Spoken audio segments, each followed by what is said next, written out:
Shalom, Bapak Ibu Saudara yang terkasih dalam Tuhan. Pagi hari ini kita masuk dalam pembacaan firman Tuhan, Wahyu pasal 13 ya. Wahyu pasal 13, kita lihat di sini munculnya antikristus ya, yang berkuasa, dan peristiwa ini terjadi nanti di masa tribulasi, masa kesukaran besar. Saya membaca yang pertama, Bapak Ibu Saudara yang terkasih dalam Tuhan akan membaca ayat yang kedua dan seterusnya. Binatang yang keluar dari dalam laut, Wahyu pasal 13, dan ia tinggal berdiri di pantai laut. Lalu aku melihat seekor binatang keluar dari dalam laut, bertanduk 10 dan berkepala 7.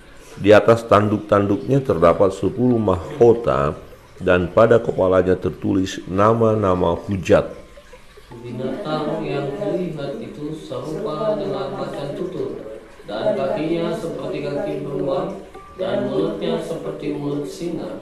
Dan naga itu memberikan kepadanya kekuatannya, dan tahtanya, dan kekuasaannya yang besar. Maka tampaklah kepadaku satu dari kepala-kepalanya seperti kena luka yang membahayakan hidupnya. Tetapi luka yang membahayakan hidupnya itu sembuh. Seluruh dunia heran lalu mengikut binatang itu. Dan mereka menyembah naga itu, karena ia memberikan kekuasaan kepada binatang itu. Dan mereka menyembah binatang itu sambil berkata, siapakah yang sama seperti binatang ini, dan siapakah yang dapat berperang melawan dia? Dan kepada binatang itu diberikan mulut yang penuh kesombongan dan hujat. Kepadanya diberikan juga kuasa untuk melakukannya 42 bulan lamanya.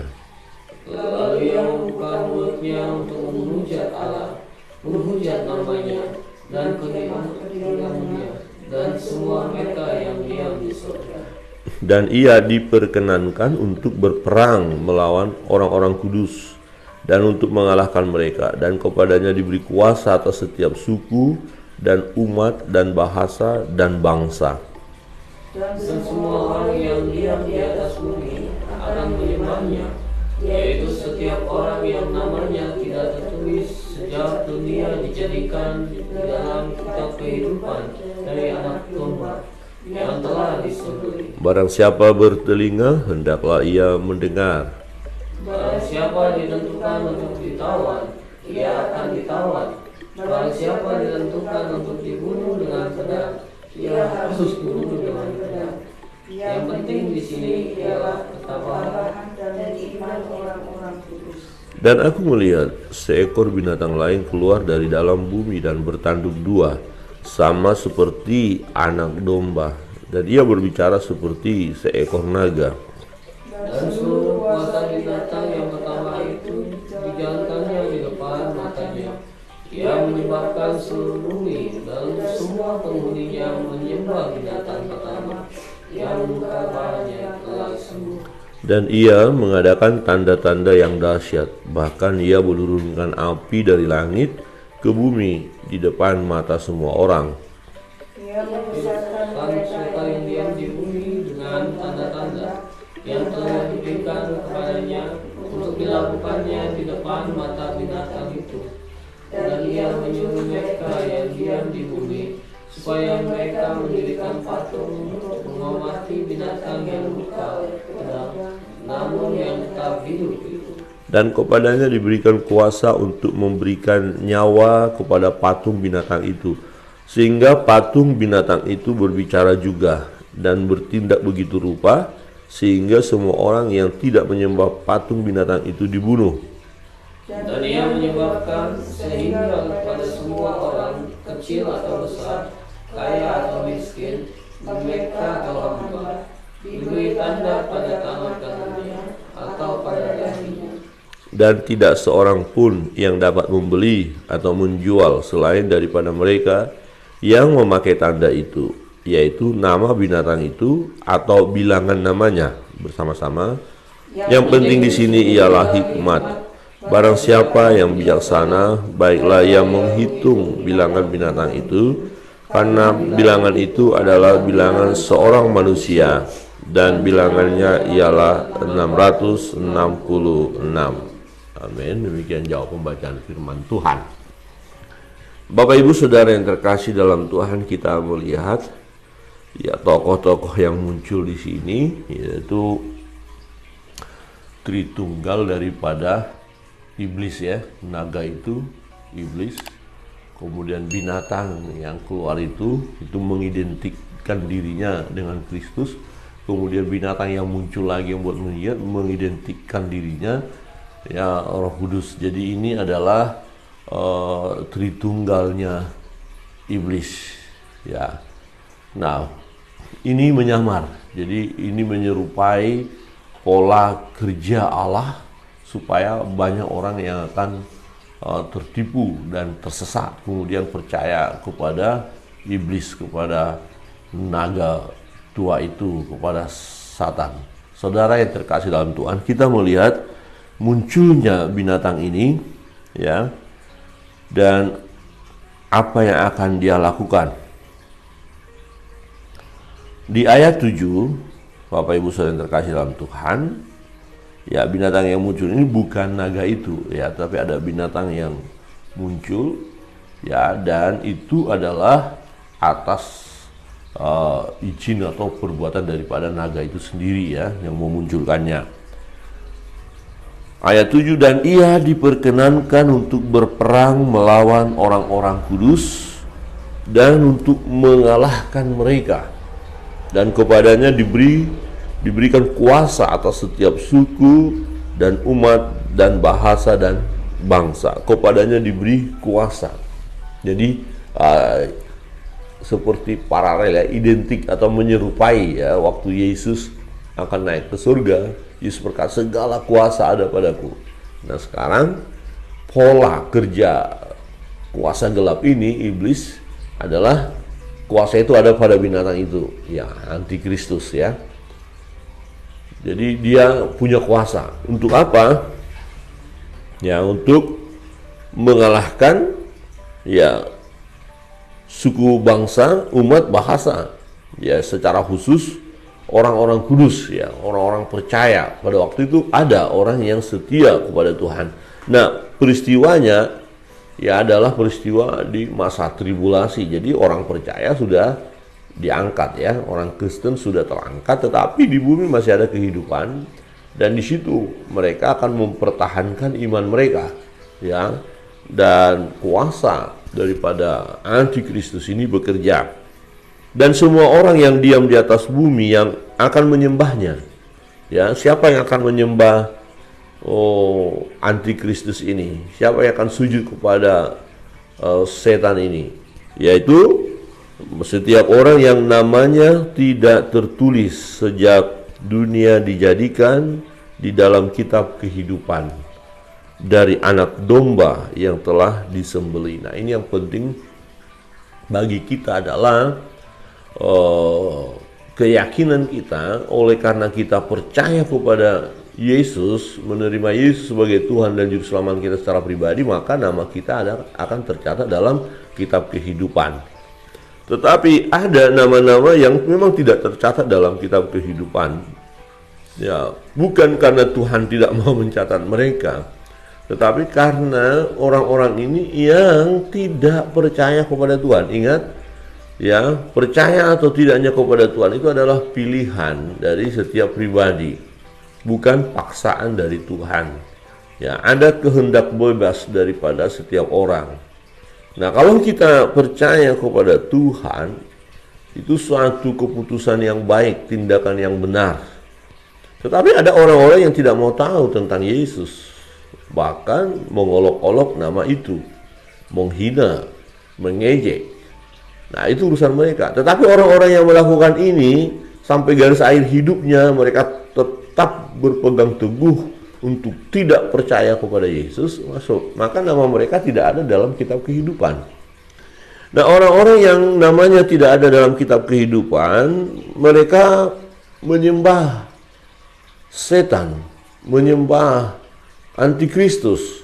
Ya, mereka menyembah kuasa kegelapan ini.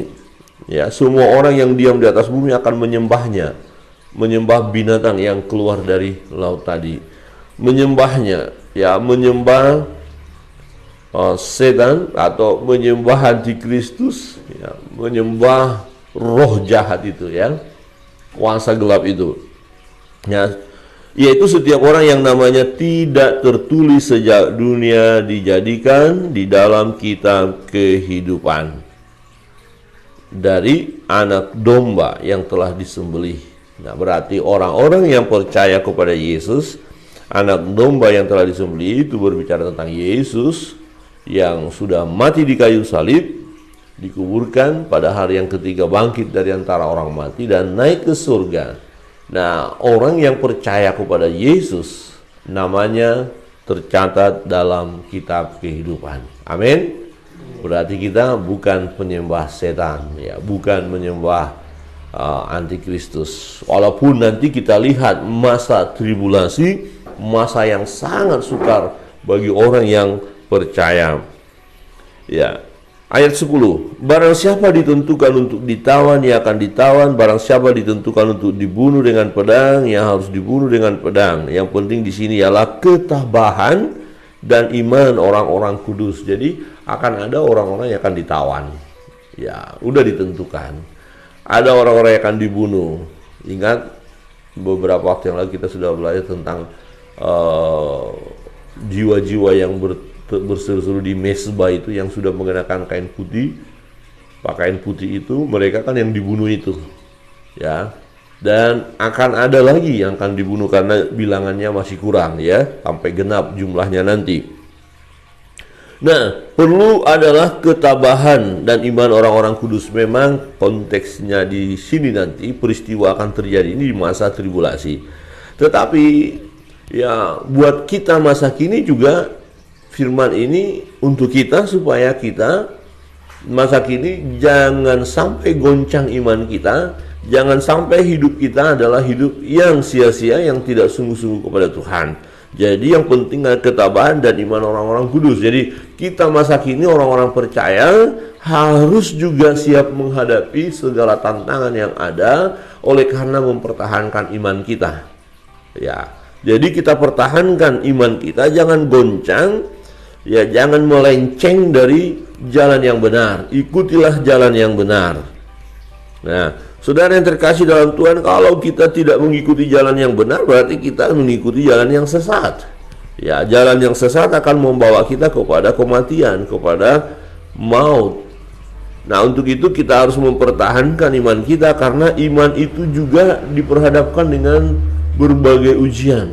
Ya, ujian iman. Jadi kita yang beriman ini, ya, diperhadapkan dengan berbagai ujian. Sebab kuasa gelap tadi, iblis tadi, roh-roh jahat tadi, ya, bergerak secara masif saat ini dan terstruktur, ya, luar biasa, rapi, ya, menyerang orang-orang percaya.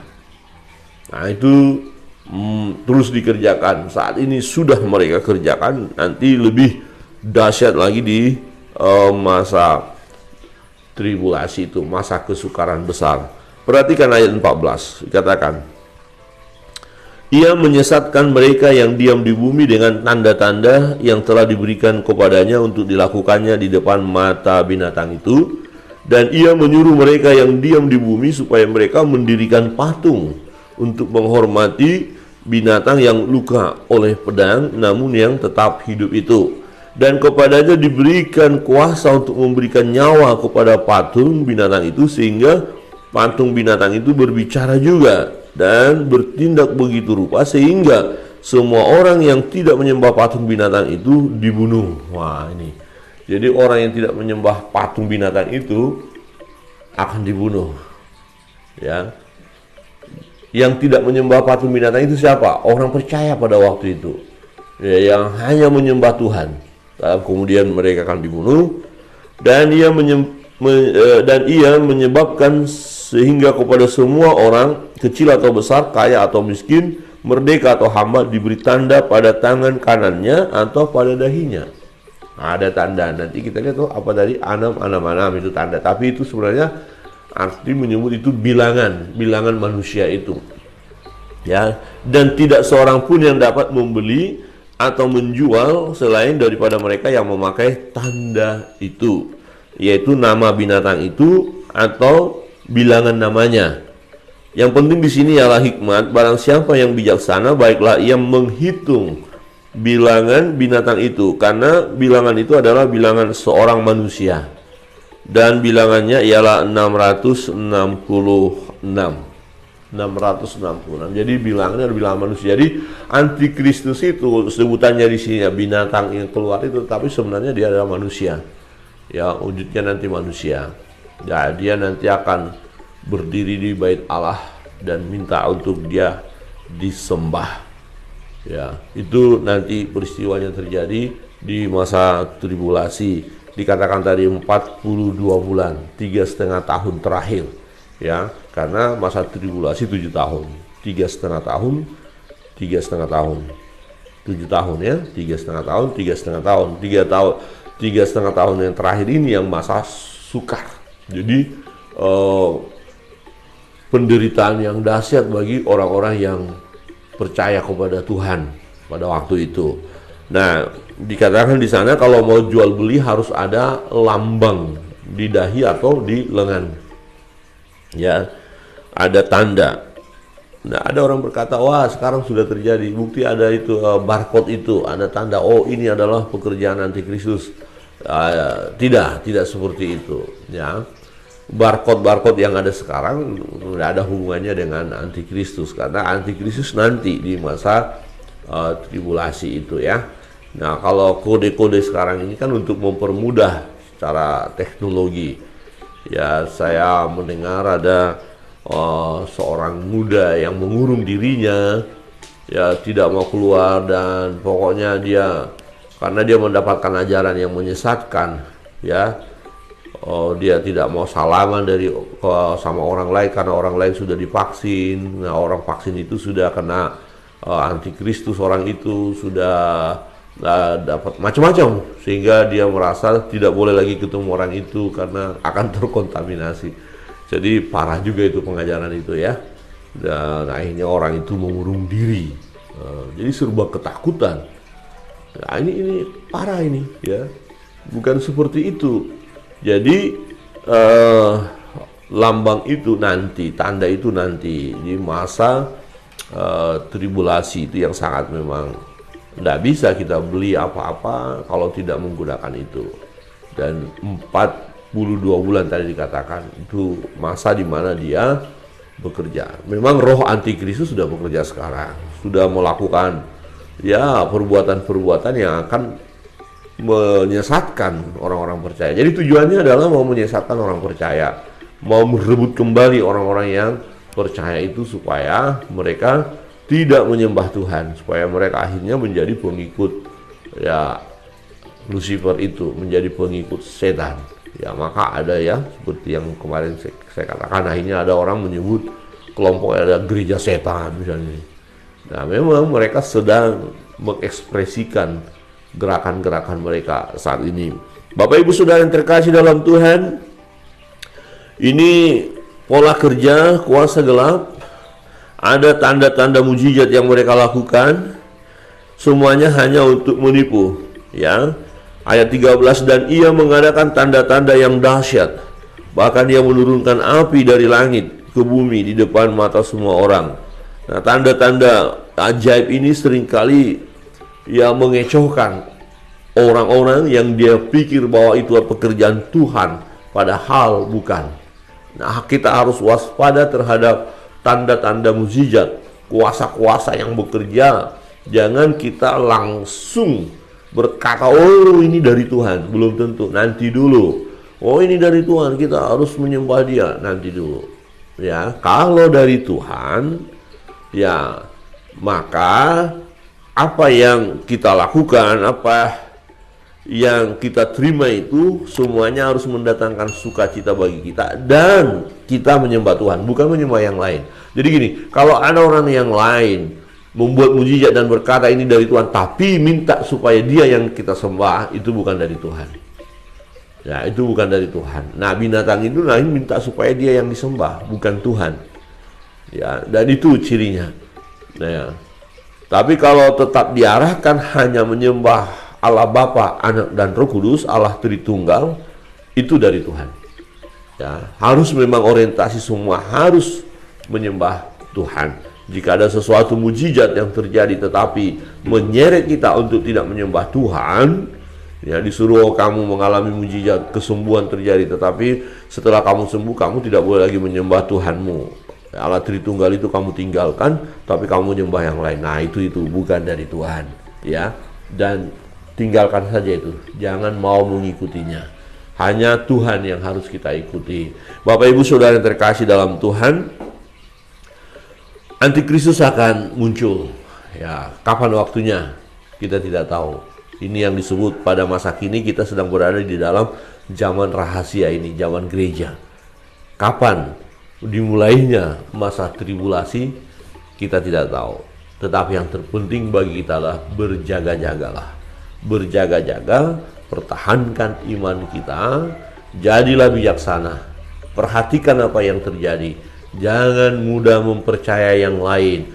Kemudian terseret kita kepada penyembahan-penyembahan berhala itu, penyembahan-penyembahan kepada kuasa gelap itu. Hati-hati, jangan kita mudah terpengaruh, tetapi pertahankanlah iman percaya kita kepada Allah Bapa, Anak dan Roh Kudus. Orang-orang yang percaya kepada Yesus, percaya dan menerima Yesus sebagai Tuhan dan Juru Selamat secara pribadi, namanya tercatat dalam kitab kehidupan. Tuhan memberkati kita. Kita bersyukur bahwa kita dipilih oleh Tuhan, diselamatkan oleh Tuhan. Janji Tuhan, ya dan amin. Apapun yang menjadi beban pergumulan kita bisa bawa kepada Tuhan pada pagi hari ini. Mari kita naikkan doa-doa kita. Kita percaya Dia Tuhan yang mendengar doa kita dan memberi yang terbaik bagi kita. Kita naikkan satu pujian.